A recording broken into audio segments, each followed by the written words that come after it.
Entre chien et chat, l'émission Animée par Doc Veto. Ça va bien, Doc? Ouf. Ouf.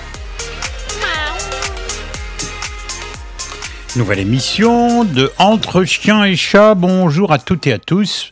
Merci d'être fidèles à cette émission. Merci d'être au rendez-vous du jeudi entre 18h et 19h. Et bonjour à Doc Veto. Hop, faut l'aider un petit peu pour le micro et ça va le faire. Bonjour Lionel, bonjour la technique. Alors aujourd'hui, c'est un peu la suite de la dernière émission. Nous allons parler des zoonoses. Encore et toujours. Et alors là, c'est assez surprenant, la maladie, les maladies transmissibles par les poissons. Voilà. Est-ce que vous parlez des poissons qu'on a dans les aquariums ou les poissons en général? Non, on va parler des poissons qu'on va acheter chez le poissonnier. Quand vous dites chez le poissonnier? Ouais. Ce qu'on mange? Oui, ce qu'on mange. C'est bien pour D'accord. ça qu'on en parle, parce que ces poissons-là peuvent nous transmettre des maladies. Des maladies. Et donc, il y a des choses à savoir. Et, sur le poisson cru en particulier? Voilà, justement. Oui, le poisson cru redevenant à la mode, il y a des précautions à prendre. Alors c'est ce qu'on va voir. Bon, je peux parler de mon cas en premier, Doc Veto, ça vous dérange pas? Non, vas-y. Moi, je mange souvent des sardines crues, mais passées au sel. Donc, elles sont pas tout à fait crues. Pas tout à fait crues. Bon, normalement, bon, on en discutera après. Vous voulez pas me répondre? On verra après à la fin. On reposera alors, le problème. C'est plus Doc Veto, c'est oui, chef, d'accord, chef. On en reparlera après avoir vu ce problème-là. Oui, aujourd'hui, on va parler de zoonoses. Le docteur Jean-Michel Lacroix n'a pas pu nous joindre. Donc, on va parler de zoonoses qui ne concernent pas trop le médical. Donc, on n'aura pas l'avis du docteur par rapport à ça. Alors, on gardera d'autres zoonoses plus importantes, on reverra d'autres zoonoses plus importantes avec lui. Bon. Donc, aujourd'hui, on va parler de parasites. C'est un parasite qui existe chez le poisson. Anisakiase, c'est ça, la maladie? La maladie s'appelle l'anisakiase. Anisakiase. Mais vous ne pouvez pas utiliser des mots un peu plus faciles, simples que... Ou anisakidose. Alors, le parasite... Qui invente ces mots-là? Parce que le parasite s'appelle Anisakis. C'est un nom, un nom bien de chez nous. Anisakis. C'est pas un parasite grec. Hein. Et donc, Anisakis, Anisakiase. Alors, il y a deux parasites. Il y a l'anisakis et il y en a un autre dont j'aime bien le nom parce qu'il s'appelle Pseudo-Terranova. Et je pensais que Terranova, c'était... Oui, j'ai entendu quelque part. Terranova, c'est des gens de gauche qui parlent beaucoup de... Non, c'est pas des gens... C'est pas un sing-sang, là, où les gens qui pensent beaucoup. Mais là, c'est le pseudo, là. Bon, trouver le nom sauvé, du parasite. Sauvé par le gong. Alors, ce parasite qu'on trouve dans les poissons, c'est une larve qui, à l'état adulte, vit chez les cétacés, chez les mammifères marins. D'accord. Donc, le mammifère marin a le ver dans son intestin, il relargue ça dans la mer, les larves, les œufs sont mangés par du plancton, etc. Le plancton est mangé par les poissons, etc. Donc, les poissons se retrouvent infectés avec des petites larves, et c'est ces larves-là que nous, on peut manger en mangeant le poisson. Il faut savoir... Donc, c'est une sacrée chaîne. Hein. Oui, comme toujours. Ouais. Mm-hmm. Alors, il y a 15 à 100% des poissons en mer froide, dans la mer du Nord, qui sont infectés. 15% à 100%. Entre 15 et 100% des poissons. Dis donc, vous êtes en train de nous rassurer, là. Ouais. Alors, pas près-demain que je vais manger. Alors, les harengs, les maquereaux, la lotte, le flétan, le merlu, toutes ces bestioles. Et aussi les céphalopodes. Rappelez-moi les céphalopodes. Oui, c'est, alors, interrogation écrite. Sèche, calmar, voilà. Ah oui, c'est pourtant bon. En mangeant ça. Donc, ces larves-là sont dans l'intestin du poisson. Dans l'intestin. Donc, normalement, pas de problème. Bon, parce que là, on va discuter aussi de quelque chose. Alors. On vide le poisson. Parce que je me fais incendier. Ici, nous sommes dans une région comme dans d'autres de France, mais on mange des sardines. Oui, alors faut-il les vider ou ne pas les vider ? Voilà. Et je me fais incendier à chaque fois parce que je vide les sardines. On me dit non, une sardine, ça ne se vide pas. Vous, vétérinaire, qu'est-ce que vous conseillez ? Aidez-moi, je vous prie. C'est comme la bécasse. Il y en a qui la mangent non vidée. Ouais. Non, c'est un choix de... Oui, mais est-ce qu'il n'y a pas de danger ? Eh bien, toujours pareil. À la fin, on jugera le danger. Bon, d'accord. Donc, cette larve, qui est toute petite, elle est quand même visible à l'œil nu. C'est un petit ver blanchâtre qui doit faire de 1 cm, 2 cm. Ah, quand même. Oui, mais c'est très très fin. 1 cm, c'est pas mal. Ça fait comme des gros cheveux qui se baladent. Ah oui, d'accord. Alors logiquement, c'est dans l'intestin, donc si on vide le poisson, ça disparaît. Le problème, c'est que quand le poisson est mort, ces larves-là, elles quittent le navire. Donc elles sortent de l'intestin et elles vont se mettre dans la chair. Et donc, quand vous mangez la chair du poisson, vous voyez vous attrapez ce ver-là. Vous voyez la question que je vais poser. Comme le mammifère est l'hôte définitif, chez vous, il va se développer. Donc, il va se développer dans votre intestin et il va devenir adulte et il va se multiplier. Et vous allez avoir des troubles digestifs, de la diarrhée. On a noté des perforations de l'estomac, des péritonites. Ça peut donner aussi des allergies avec des prurites. Toute la panoplie de l'allergie qui va du prurite à l'œdème de Quincke. Eh bien, dis donc, vous n'avez pas un bruitage d'ambulance, je vous prie, Lucas. C'est pour nous sauver. Pour nous sauver, c'est très rare. C'est décourageant. Je ne sais pas si je vais aller au bout de l'émission. Aujourd'hui, voilà. Bon, c'est notre ami Gérard qui rentre comme ça. C'est notre chef caméraman. Dépêchez-vous, cher ami, nous sommes en plein enregistrement. Ben oui, vous vous êtes pas réveillé, mais c'est pas grave, Alors, donc, vous savez là, vous voyez la question que je vais vous poser. Non, mais. Ben si. Donc, est-ce que c'est dangereux pour l'homme ? Oui, vu les symptômes que j'ai décrits, ça peut être dangereux, mais globalement, c'est très rare. Bon, là, j'ai noté 10 cas par an, donc c'est... Mais bon... 10 cas par an en France, dans le monde ? En France. En France, ouais. Oui, c'est déjà 10 cas de trop. Oui. Alors, comment faire pour éviter ça dans la mesure où... donc, il y a des fois 100% des poissons qui sont parasités. Donc, il faut faire soit une éviscération précoce des poissons. Donc, éviscération précoce, là, on est tranquille. Si on a la chaîne du froid, c'est-à-dire que si le poisson est refroidi, les larves, elles sont aussi refroidies, donc elles ne migrent pas trop.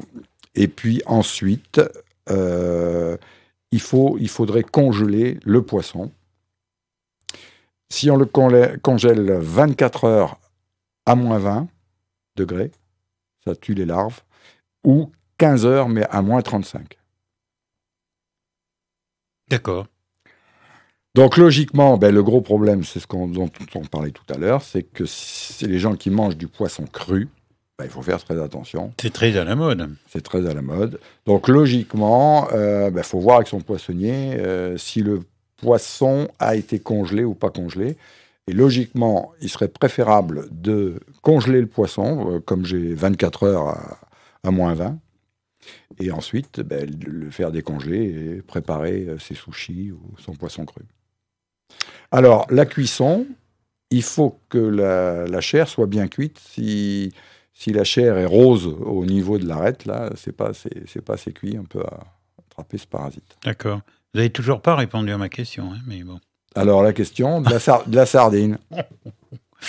Mais oui. La sardine, compte tenu de ce que je viens de dire... Alors, est-ce qu'il vaut mieux la vider ? Il vaudrait mieux qu'elle soit vidée, pour éviter ça, ou à la limite qu'elle ait été congelée, décongelée et cuite après. Et passer au gros sel, alors ? Le gros sel, je ne pense pas que le gros sel... alors, si elles sont... Ça cuit, hein, le gros sel. Vous avez vu une sardine, si vous l'oubliez au gros sel, non, mais si, elle sèche. Si elle est vraiment des sardines dites salées, il est possible que ça élimine ça. Maintenant, des sardines demi-sel, là, ce qu'on appelle les demi-sel, à mon avis, c'est pas assez. Hein. Pas assez salé pour que le parasite soit éliminé. Ah ben alors je suis porteur de la maladie, parce que... Oh ben non, parce que c'est quand même... On a dit que c'était quand même relativement... Enfin, c'est présent très souvent dans le poisson, mais c'est rare qu'on l'attrape quand même. Mais j'en ai déjà trouvé. Sauvé par le gong, alors. J'en ai déjà trouvé, moi, en vidant des poissons, j'ai déjà trouvé. C'est pas vrai. Oui. Alors, moi, ça me pose un problème, parce que assez souvent, je vais acheter du saumon, et je demande au poissonnier, j'achète en vrac, on va dire, et je demande au poissonnier si je peux le congeler. Et très souvent, il me dit oui, vous pouvez le congeler. Mais bon, logiquement, si on suit les règles, il aurait dû être congelé avant. Or, il est interdit de recongeler un produit qui a déjà été congelé. Donc, et pourquoi il aurait dû être congelé avant ? Et si on veut éviter ça, il faut le congeler 24 heures à moins 20 ou... Alors, donc, tous les poissons qu'on achète donc, faut voir en poissonnerie, il faudrait qu'obligatoirement, ils soient congelés. Ou vidés très précocement. Donc, c'est impossible. Ben les poissonniers sont au courant de tout ça, et ceux qui sont responsables, ils ont des normes à suivre, à vider les poissons. Oui, mais bon. Complexe, cette histoire. Oui. Là, vous êtes mis dans de sales draps, cher Doc Veto. Vous n'allez pas pouvoir vous en sortir. Bah ouais. Vous allez avoir tous les poissonniers de France et de Navarre sur le dos. Ouais, donc ça pose problème quand même. Il faudrait que je demande à mon poissonnier s'il... Oui, mais c'était avant l'émission qu'il aurait fallu le faire. Voilà, mais bon, j'ai pas acheté de poisson entre-temps. Vous n'avez pas voulu soulever les problèmes avant. Bon, non, mais surtout que le poissonnier... est-ce qu'on peut quand même rassurer... Mon poissonnier, il est costaud. Hein. En plus. Non. Est-ce qu'on peut rassurer les gens en leur disant que c'est pas systématique? Non, on a vu 10 cas par an, ça peut être très grave, mais bon, c'est exceptionnel. Mais bon, c'est quelque chose qui existe et qui peut être amené avec le temps à augmenter. Oui, en plus, la maladie qu'on peut attraper, elle se soigne facilement. Oui, alors il y a des... le Toubib serait là et vous dirait que c'est les antiparasitaires. L'ivermectine, par exemple. Produit connu à la mode en ce moment. Oui. Et d'autres vermifuges. Mais je pense que c'est le diagnostic qui est difficile à poser au départ. Parce que bon, problème de diarrhée, etc., on ne va pas penser que le gars ait été mangé de poisson pas cuit. Quoi, oui. Donc, mais moi, je me souviens d'avoir assisté à une sardinade. Et il y avait des sardines vidées et d'autres pas vidées. Et celles qui n'étaient pas vidées, on fait vider ceux qui les ont dégustées. Ça, je me rappelle très très bien, et ça a été très rapide du reste. Hein. Oui, parce que là, on parle de parasites, mais bon, les poissons ont dans leur intestin des bactéries, comme tout animal, bon, il y a des bactéries particulières qui peuvent aurait des toxi-infections. Moi, j'ai toujours été très prudent par rapport à ça. Et les sardines, j'ai toujours vidé et mangé que des sardines vidées parce que, pour avoir assisté à ça, et vu certains qui se tordaient de douleur après, plusieurs, hein, c'était pas un, on peut dire, mais plusieurs, quoi. Et là, bon. Donc, soyons vigilants, on va dire. Surtout si on aime les sushis et les recettes de poissons crus. Ouais, ça, attention. C'est pas mon plat préféré, donc je risque rien. Enfin, jusqu'à présent. Lucas, notre ami Lucas qui est à la technique, va nous distiller pendant quelques minutes un tout petit peu de musique.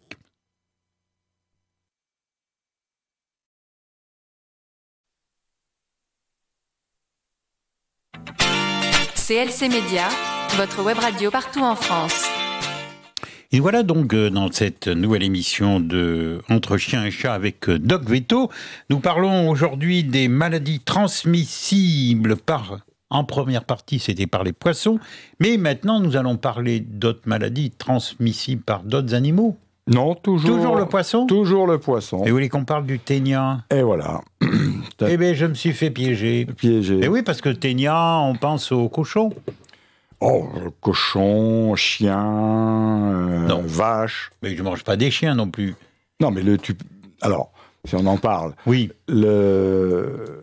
Le chien a un ténia particulier dont l'autre intermédiaire est la puce. Donc, le chien a son ténia, donne des anneaux, les anneaux tombent par terre, les œufs se baladent, la puce vient manger. Ouh là là et là là. Le chien en se léchant ou le chat reprend la puce et le cycle est fait. Bon, alors c'est rarissime, mais s'il y a un gamin qui passe, qui mange une tartine avec un peu de confiture et qui mange la puce, il attrape le ténia. Bon appétit. Voilà, ténia. Alors, il y a ce ténia-là qui est transmissible à l'homme. Et il y avait autrefois des ténias transmis par les bovins. Les gens, très souvent, sur les bords de route, faisaient leurs besoins sur les bords de route. Et ils redonnaient le ténia aux bovins. Vous pouvez finir la bouteille d'eau. Oui, on peut. Si vous voulez. Donc ça peut peut-être vous faire un peu de bien. Ces ténias des bovins ont été éliminés, supprimés, en congelant, pareil, comme chez le poisson, en congelant la viande. Oui, mais maintenant. Alors maintenant, les gens. Les entrecôtes qui n'ont pas été congelées. Les gens vont rarement faire leurs besoins dans la nature. Moins souvent, donc alors, c'est cassé. Donc là, on parle. Attendez, j'ai entendu dire aussi, quand même, faut être d'accord là-dessus, que quand on mange de la viande saignante, il y a un risque. Sauf pour la viande de cheval. Est-ce que ce que je dis est faux? Non. Merci. Voilà. Il y a des ténias chez le porc, le bovin, mais il n'y a pas de ténia chez le cheval. D'accord. Par contre, de la viande crue de cheval, on va avoir d'autres maladies. Ah oui. Mais on dit souvent, effectivement, que... Alors, de la viande hachée, Doc Veto, pardon, de la viande hachée crue, oui, que l'on mange, ça a un nom. Oui. Est-ce qu'il y a un danger? Il y a un danger potentiel, mais... Oui, c'est pas systématique. Voilà. D'accord. Normalement, la viande, elle a été congelée, donc même si elle est crue après. Au départ, les viandes sont refroidies. Hein. Enfin, pas congelées, chambre froide. Non, mais parce que chambre froide. Là, je quittais le plateau. Chambre froide, vous avez raison. Ah oui, voilà. Oui. Ils sont mis en chambre froide pour justement éliminer ces parasites qui n'existent plus maintenant parce que le cycle est cassé. D'accord. Hein. Mais le cochon, on est toujours quand même méfiant, non? Sur le cochon, manger la viande pas très cuite du cochon, on dit, oula, attention, danger. En fait, de façon historique, le cochon transmettait beaucoup de maladies à l'homme.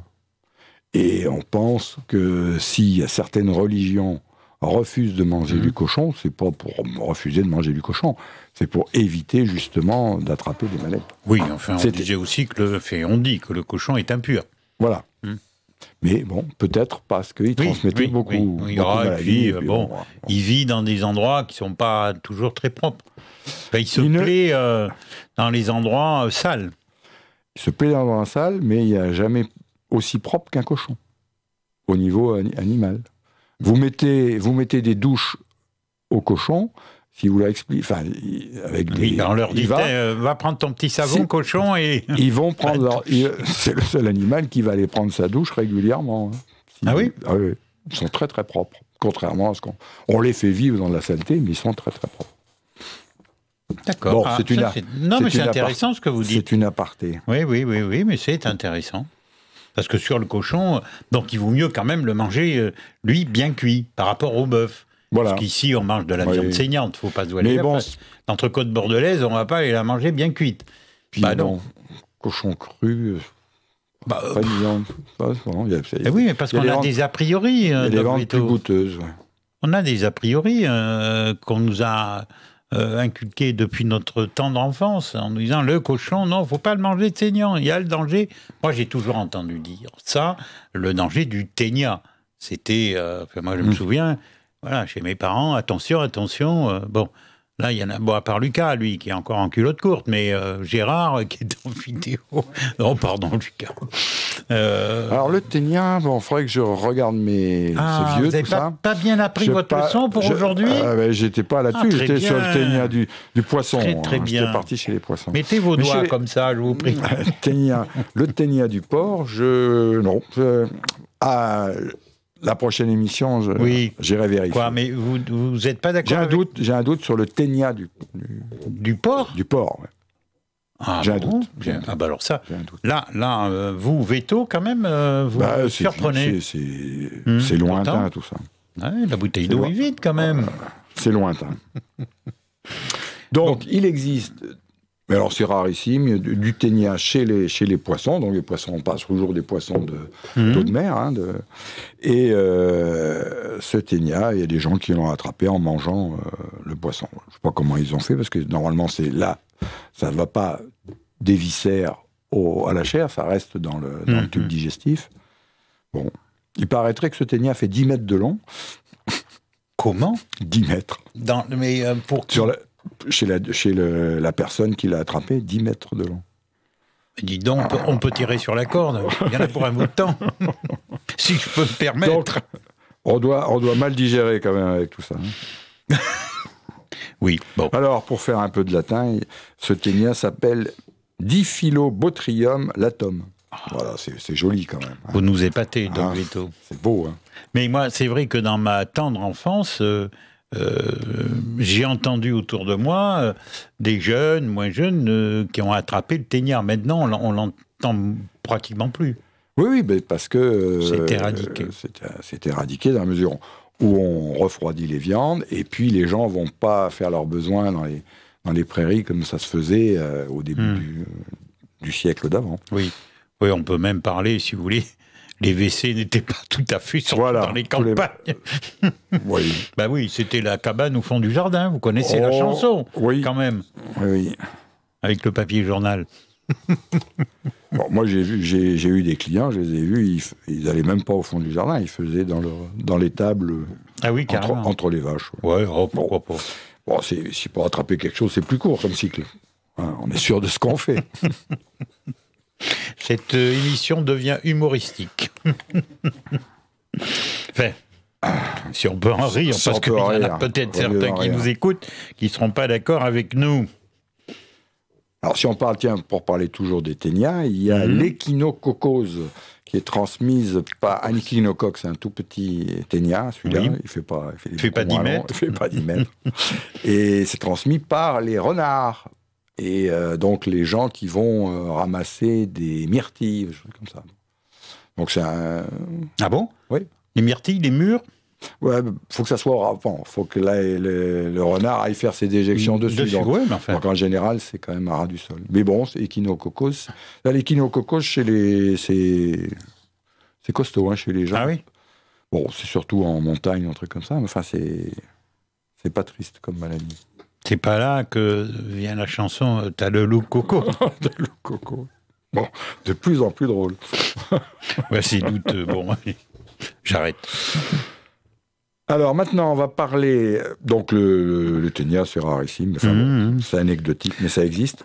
Alors, réaction sur la... Vous avez dit non, céromboïde, c'est ça ? Scromboïde. Ah, oui, scromboïde. La réaction scromboïde. Alors, c'est pas une zoonose, mais je vais en parler parce que c'est intéressant à savoir. Et j'ai connu ça en faisant les frais. En faisant ? En faisant les frais. Ah, c'est-à-dire que j'ai fait la réaction. D'accord. Et c'est comme ça que j'ai appris que ça existait. Oui. Et j'en ai parlé au médecin. Et le médecin, il connaissait pas. Ah, tiens. Non. Parce que c'est quand même... Ça existe. Donc, il faut savoir que ça peut arriver. Alors, réaction scromboïde. Pourquoi ? Parce que les scombridés, ce sont les maquereaux et le thon. Donc, quand on mange des maquereaux ou du thon, on peut attraper cette réaction. Et ça, quand même, c'est donc là, c'est pas une zoonose. Le thon, c'est bon. Donc, voilà, le thon, c'est bon. On en mange pas mal.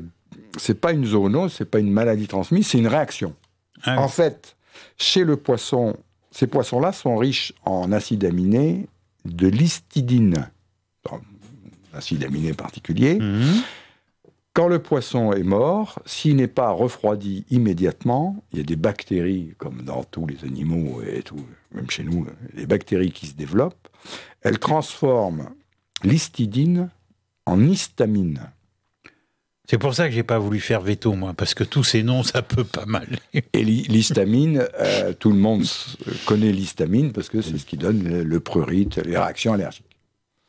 Donc, vous mangez de ce poisson, et c'est comme si vous mangez de l'histamine pure, donc vous faites tout de suite une réaction allergique. Alors, ça peut se traduire. Alors, je vais vous expliquer ce qui m'est arrivé. Voilà, ça nous intéresse. Donc, suite du feuilleton. Suite du feuilleton.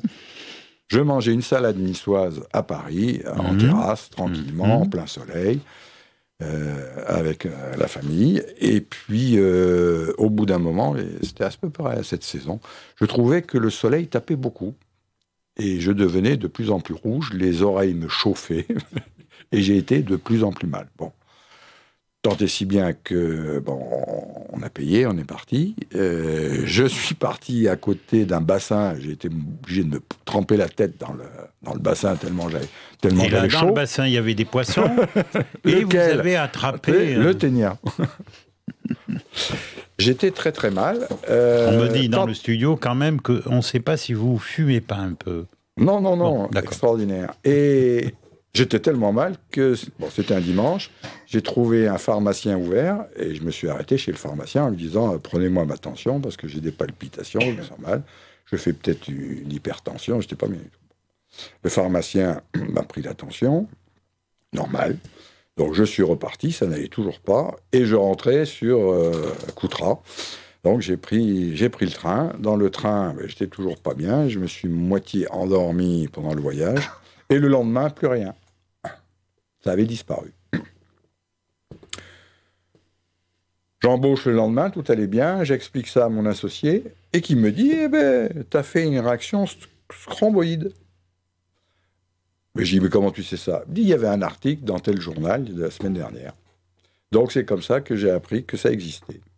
Alors c'est en fait des poissons, et notamment donc les maquereaux, et souvent le thon, et qui est pas refroidi aussitôt pêché, donc en temps et en heure, comme on dit. Toujours pareil, la chaîne du froid qui est pas bien faite. Et le problème, c'est que cette histamine n'est pas détruite par la chaleur. Donc là, moi, j'avais pris du thon en boîte et j'ai fait cette réaction-là avec du thon en boîte. Avec du thon en boîte? Du thon en boîte. Alors, ça aurait pu être très bien avec du thon frais, hein, vu que c'est le même phénomène. Oui, mais on pourrait penser que le thon en boîte, il est cuit. Oui, mais ce que je viens de dire, l'histamine n'est pas détruite par la chaleur. D'accord. Donc ça peut arriver avec du thon frais, mal conservé au départ, ou avec des... Alors, je pense que ça peut plus facilement arriver avec du thon en boîte, parce que ils sont peut-être moins exigeants sur des... logique, de vrai, mais ils sont peut-être moins exigeants sur du thon qui est mis en boîte que... Mais là, ce que vous dites, on va avoir beaucoup d'ennemis aujourd'hui, je trouve. Enfin, bon. Et les réactions peuvent aller jusqu'à des problèmes cardiaques, enfin des palpitations, des choses comme ça. Mais... en général, tout se passe bien. Au bout de 12 heures, tout disparaît. Mais enfin, je veux dire que ça fait drôle quand même. Hein. Oui, surtout ça fait très, très drôle. Ne pas savoir ce que l'on peut avoir. Ouais, et puis j'étais pas bien du tout, pas bien du tout. Hein. Bon, eh bien, j'en ai parlé à mes médecins et ils ne connaissaient pas. Ça existe. Le fêter, moi c'est bon. Si un jour ça vous arrive, sachez que ça va passer, mais que bon... On est un peu surpris. La salade niçoise est restée sur l'estomac. Je reçois Christian Estrosi la semaine prochaine. On va être embêtés quand même, parce que c'est pas de la pub, là. Hein. Pas de la pub. Non, je remange du saumon, du thon assez souvent. Oui. Ça s'est pas renouvelé. Mais enfin bon, une anecdote qui m'a fait Donc, découvrir quelque chose. Ces réactions-là, celles que l'on parle, scromboïdes, ce n'est que le thon et le macaron. Voilà, même si le thon est passé sur le grill et tout ça, pareil, non, oui, parce qu'au départ, il a été mal. La chaîne du froid n'a pas été bien faite. Donc, vous n'êtes pas en train de nous encourager à manger du poisson, je trouve, depuis tout à l'heure. Je me souviens, alors j'étais à l'île Maurice, je me souviens avoir vu passer dans la rue... Le week-end dernier ? Non, il y a très longtemps. Un camion non bâché avec il y avait 2 tonnes de thon là-dedans qui étaient congelés. Ça goûtait de partout, ça partait à l'usine. Je pense que ceux du fond, j'ai dû en manger un. J'ai pu manger celui du fond. Oh là là là là là. Moi, j'ai trouvé ça particulier, sympa. Alors maintenant, on va parler... 2 mots. Comment 2 mots ? 2 mots, oui, juste 2 mots pour citer. Ah bon ? La ciguatera, qui n'est pas non plus une zoonose, mais c'est pareil, c'est un problème qu'on va attraper en mangeant des poissons. Alors là, des poissons. C'est toujours... Mais là, c'est des poissons plus dans les mers chaudes, des poissons de récif. Et c'est très connu là-bas. Et il y a des endroits où les gens ne pêchent pas le poisson. Parce qu'il existe dans les algues, il existe des bactéries qui donnent des toxines. Alors pareil, c'est la chaîne alimentaire. Ces toxines-là se retrouvent dans le poisson et les gens mangent le poisson et font des réactions liées à cette toxine et ça s'appelle la ciguatera. Donc il y a des zones dans les pays chauds où les gens ne mangent pas le poisson parce qu'ils savent qu'à cet endroit-là, il y a cette toxine. Quand on y va, en tout cas, autant être informé. Ou essayer de se renseigner avant. Je sais pas, on s'en va en bateau, on pêche, on mange. Voilà, faut se connaître les gens du coin. Oui, moi je pense que c'est important. Important. Bon, pour nous aussi, c'est important un petit peu. Et quelques notes de musique pour se retrouver apaisé aussitôt après. Merci Lucas.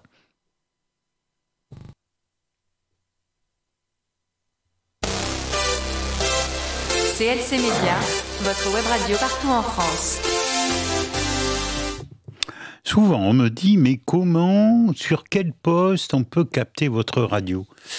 Alors, il faut donner l'explication. Nous ne sommes pas, je le dis de temps en temps, nous ne sommes pas une bande FM, ni une bande tout court du reste, peut-être une bande d'animateurs, mais nous ne sommes pas sur la bande FM. Nous sommes plus de 2. Et c'est un petit avantage, nous sommes que sur Internet, et le petit avantage, c'est que vous pouvez partir à l'autre bout de la France, eh bien, vous entendrez toujours votre radio, si vous avez bien sûr une connexion Internet. Mais si vous prenez l'autoroute, vous avez tout le temps une connexion Internet. Donc moi, ça m'est arrivé de partir en Italie, par exemple, et en Italie, écouter CLC Média. Voilà la petite différence avec la radio locale FM. Bon, on ne va pas les dénigrer, chacun son fonds de commerce. Non, nous on fait pas vraiment de la pub, mais bon, voilà, chacun sa façon d'envoyer sa musique et ses bonnes émissions. Et donc, si vous voulez écouter CLC Média, c'est presque un peu en double ce que je dis, parce que si vous m'entendez, c'est que vous écoutez CLC Média. Mais dites-le autour de vous, c'est très facile. Il ne vous reste plus qu'à télécharger l'application CLC Média sur votre téléphone et vous nous entendez partout. Voilà. Connectez-le avec votre poste de radio et vous avez une radio d'une qualité exceptionnelle. Là, je vais vanter notre boutique. C'est vrai que le son est bien meilleur qu'en bande FM. Vous êtes d'accord ? Mais bien sûr. Ah bon. J'ai eu peur. Bon, voilà, donc n'hésitez pas, parlez-en autour de vous, CLC Média, ça s'écoute sur votre téléphone et bien sûr avec votre ordinateur, bien entendu. Et on peut aussi nous retrouver sur YouTube. Il faudrait que vous parliez sur YouTube. Eh oui, mais on voit l'habitué. Eh oui, YouTube. Alors là, vous mettez CLC Web Radio, vous vous abonnez à la chaîne CLC Média et vous avez toutes nos émissions, quasiment toutes nos émissions, depuis et bientôt 2 ans du reste, la création de CLC Média. Voilà, vous pourrez connaître Doc Veto, bien évidemment, dans ses débuts à la radio. Et voilà. Alors maintenant, on va parler d'un autre sujet. D'un autre sujet. Oui, une autre zoonose qui n'a rien à voir. Avec les autres. Avec... sont des grippes que l'on peut attraper. Mais moi, je ne pensais pas que l'animal pouvait transmettre à l'humain. Voilà, donc on parle des zoonoses, donc on parle des maladies qui sont animales et qui sont transmises à l'humain. Et c'est pour ça que je voulais parler des grippes, parce que, pas la grippe elle-même, mais pour voir un petit peu la problématique liée à la grippe chez les animaux. Alors, il existe l'OMS pour les humains, qui s'occupe de tout ce qui est les maladies humaines, et il y a un équivalent pour les vétérinaires pour surveiller les épidémies, les épizooties, donc chez l'animal, les maladies qu'il y a dans le monde, et ça s'appelle l'OIE, l'Office international des épizooties, loi. OIE, loi. Donc, il y a un réseau mondial qui surveille les maladies des animaux et voir un petit peu comment ça se passe. Et notamment, donc, il y a cette problématique de la grippe. Alors, les humains ont des grippes saisonnières, on connaît ça tous les hivers. Alors, on sait la prévenir plus ou moins parce qu'il y a 2 hémisphères. Quand c'est chez nous, c'est pas dans le sud. Quand c'est dans le sud, c'est pas chez nous. Donc, ils savent quel est le variant de la grippe et ils vont adapter les vaccins en fonction de ce qui se passe dans l'autre hémisphère. Et ils adaptent donc leurs vaccins en fonction de l'évolution de la grippe. Mais il existe des grippes chez les oiseaux, la grippe aviaire, et aussi des grippes porcines. Alors, il y a des épidémies de ces grippes-là qui très souvent n'existent que ça reste chez les oiseaux ou ça reste chez le porc. Et parfois, il y a des personnes qui sont dans ces élevages-là qui attrapent la maladie, mais la maladie ne se transmet pas d'homme à homme. Ah oui, d'accord. C'est un cul-de-sac. Donc ça existe tout le temps, mais parfois, malheureusement, ça passe d'homme à homme, et là, on a une épizootie mondiale, on a une zoonose. On se souvient du H1N1, H5N1. Le docteur Jacques-Michel Lacroix serait là, peut-être que... Non, mais donc, il y a un risque, et c'est pour ça que ça, c'est très surveillé au niveau des oiseaux et des porcs. Alors, l'intérêt qu'il y a à avoir des grands élevages, c'est que quand on fait un diagnostic de grippe aviaire, on élimine tout le monde. Donc très souvent, on entend parler... Pas l'éleveur quand même, juste les animaux. Oui. Précisons. On élimine tout le monde. En aparté, je vous ferai une histoire sur notre ami Mitterrand. Ah bon? On peut le dire. Oui, mais bien sûr. Ils sont libres ici, au moment où Mitterrand est mort, il y avait la maladie de la vache folle. Donc tout le monde a dit qu'il avait attrapé le cancer de la prostate, qu'il était mort. Mais non, parce qu'il a attrapé la maladie de la vache folle, sauf qu'à cette époque-là, il fallait tuer tout le troupeau. Donc ça n'a pas été fait. Et ben voilà. Oh, c'est une aparté. Non mais toute l'émission, ce sera attiré que des amis. C'est peut-être la dernière aujourd'hui, Doc Veto. Donc ces grippes-là, chez les oiseaux... J'avais jamais entendu, celle-là. Ah si, alors elle était facile à l'époque, ben oui. Non, j'ai jamais entendu. Les vétérinaires tuaient les troupeaux quand il y avait la maladie de la vache folle. Après, bon, surtout tous les éléphants. On parlait des éléphants à l'époque. Donc ces grippes-là, aviaires et porcines... C'est infernal ce soir. Ces grippes aviaires et porcines évoluent tous les ans. Tous les ans, il y a des épidémies. On entend très souvent, dans le sud-ouest, épidémie de grippe aviaire. Les canards, on a éliminé des millions de canards, etc. Donc, le problème, c'est que de temps en temps, c'est déjà arrivé. Ces maladies-là, il y a un phénomène d'échappement et ça devient des zoonoses et ça peut devenir des maladies mondiales, quoi. D'accord. Donc, c'est très, très surveillé. Alors là... On dit que c'est pas transmissible à l'homme, mais on surveille quand même. Il y a des moments où H1N1, H5N1, ça a été Bon, elle s'est arrêtée relativement vite, mais ça a été le cas. Il y a eu un scandale encore là sur sur les vaccins. Ça nous a coûté très cher. Mais apparemment. bon, le risque était là. Bon, ben oui. On va pas reparler du coronavirus, qui est peut-être un petit peu le même. Ah bon? Vous seriez prêt à dire ça? D'un peu du même type. C'est parti. On ne sait pas d'où c'est parti. D'un animal, si c'est pas parti du labo. Cette possibilité-là, c'est parti avec des animaux, c'est des maladies qui normalement restent, il y a 1 ou 2 cas, et puis après il y a un phénomène d'échappement. Donc, et un phénomène de dramatisation. Après, oui, c'est autre chose encore. C'est autre chose. Enfin là, c'est vrai que ça peut être grave. Là, pourquoi je parle de ça? Parce que c'est très important par rapport à aujourd'hui. C'est qu'aujourd'hui, les gens vous disent l'élevage de poulets, c'est catastrophique, il faut arrêter les poulets en bande, il faut arrêter les élevages de cochons, etc. Ok, très bien. Alors, il y a 2 problématiques, c'est-à-dire que quand on fait des élevages de porcs, de poulets à ce niveau-là, quand il y a un virus, ce virus-là, comme il y a beaucoup de monde, ce virus va se développer beaucoup plus vite, et il va muter beaucoup plus, donc le risque va augmenter. Mais d'un autre côté, ces animaux étant enfermés, on peut les supprimer. On élimine tout, on arrête tout. Le phénomène inverse, vous avez des petits élevages, c'est ce qui se passe en Chine. C'est pour ça que très souvent, la grippe aviaire et la grippe porcine créent des problèmes, et ça part de Chine ou des pays comme ça, où il y a énormément d'élevages, tout le monde a 2 cochons et 15 poulets. Mais vu le monde qu'il y en a partout, et quand la maladie évolue, on ne peut pas l'arrêter. On ne peut pas l'arrêter, et on demande à ces pays-là d'arrêter d'avoir des élevages familiaux comme ça, parce que on prend des risques énormes. Alors, c'est là où je veux en venir, c'est qu'est-ce qu'on fait? Parce que soit on prend de l'élevage industriel, on crée des problèmes artificiels, bon, on peut créer des virus, enfin, on ne les crée pas, mais enfin bon, ils vont se développer, ils vont arriver plus vite, mais on peut les supprimer, ou on revient à des petits élevages partout, et le jour où on aura un souci, on ne pourra pas gérer.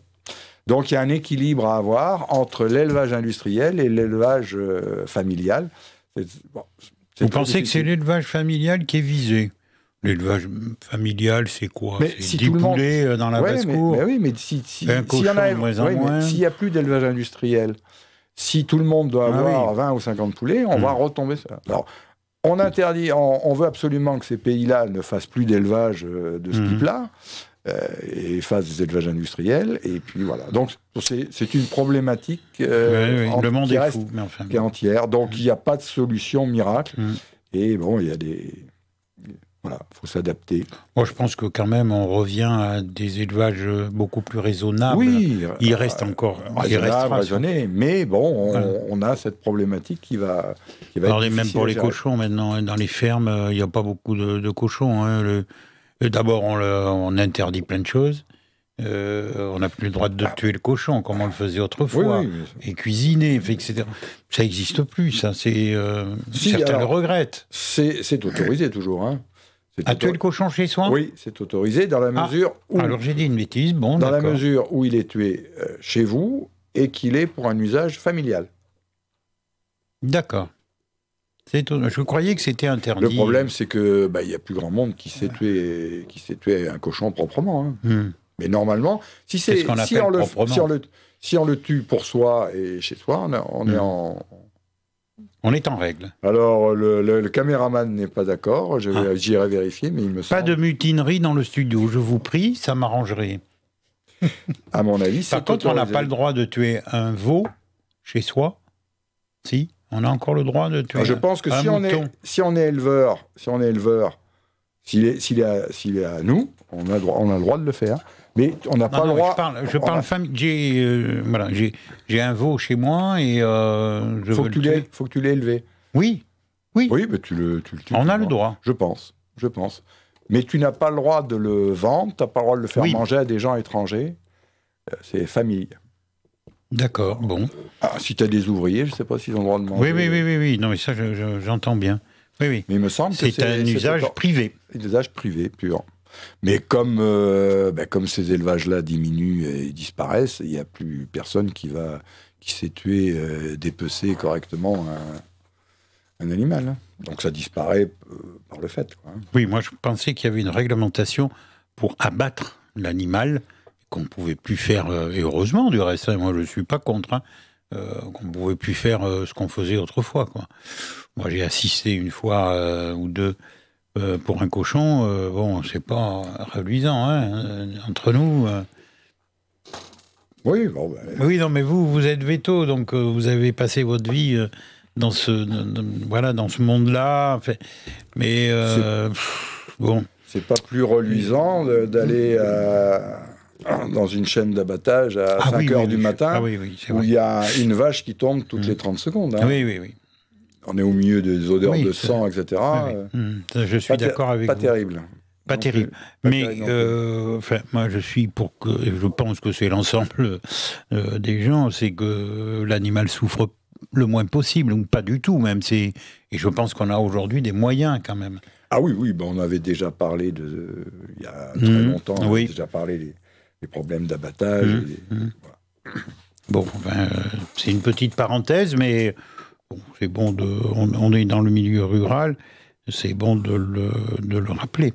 On parle des cochons, des veaux, mais les poulets, c'est pareil, hein. Parce que certains, je connais moi quelques endroits, leur fin de vie est un peu difficile, voire sordide. Ah, ça vous embarrasse, Doc Veto? Si, ça vous embarrasse. Pas du tout. Mais je me vois mal donner des cours d'abattage dans le studio. Mais bien sûr. Non, mais il faut être conscient du problème aussi, quand même. Ouais. Bon, voilà, un poulet, c'est pas un animal qui est à part. Hein, et, bon, oui. Attention, hein, je suis très prudent dans ce domaine-là. Moi, je suis assez pour les traditions, donc j'irai pas dans un certain sens. Voilà. Mais il y a aussi, me semble-t-il, certaines limites, quoi. Maintenant, on a tendance à faire tout et n'importe quoi. Vous parliez de ces grands élevages. Bon, moi, il y a 50 ans de ça, on n'entendait pas trop parler de ces grands... Il devait y en avoir quelques-uns, peut-être. Mais maintenant, il y en a quand même. Hein, et aller... malheureusement à la grande surface, enfin, ou heureusement, je sais pas, acheter un poulet, c'est pas, il y en a très peu, c'est pas l'éleveur du coin. C'est ça que je veux dire. Hein, non, mais c'est vrai que bon. Il y en a très peu. Quand j'ai commencé à travailler, il y avait énormément de gens qui, à la campagne, avaient 10 poulets, des lapins, etc. Mais on y revient un peu à ça. On y revient. Bon, les lapins, c'est une catastrophe. Enfin, avec les maladies qu'il y a chez les lapins, les vaccins, etc., les gens, ils ont arrêté. Hein, parce que s'il faut vacciner contre la myxomatose, contre la maladie hémorragique, il y a un coût, Donc, les gens, ils ont arrêté parce que c'était plus rentable, quoi. Bon, on s'écarte peut-être un peu. Oui, on s'écarte. Oh, mais c'est intéressant quand même. Non, là, je voulais parler des grippes parce que, bon, c'est le problème du mode de l'élevage, à savoir, tout industriel, c'est problématique, et tout... Ce que vous êtes en train de dire, Doc Veto, et vous voyez, je me ressaisis, alors c'est vrai que l'avantage de l'industriel, peut-être qu'on contrôle mieux. Voilà, on peut contrôler. C'est ça que vous vouliez dire. Bon, et ça, on contrôle, c'est une vérité, c'est une vérité. Et voilà, donc mais c'est un équilibre, parce que, trop industriel, oui. C'est une catastrophe. Regardez les œufs qu'on achète aujourd'hui, quoi. Bon, moi, je sais que maintenant, je fais attention. Autrefois, je n'aurais pas fait attention. J'achète des œufs de poules qui ont été élevés en plein air. Oui.